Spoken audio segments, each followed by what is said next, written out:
આજે તો દાળ ભાત જ ઠપકારીએ. રંગલા, હા? રોજ ખાલી દાળ ભાત જ બનાવીએ તો?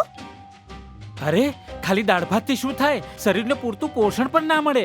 બસ ત્યારે હા? બાળક જેમ જેમ 6 મહિનાથી મોટું થાય હા? એમ એને અનાજ, કઠોળ, ફળ, શાકભાજી, દૂધની બનાવેલી દરેક વસ્તુઓ એટલે કે દરેક પ્રકારનો આહાર આપવો જોઈએ. હા.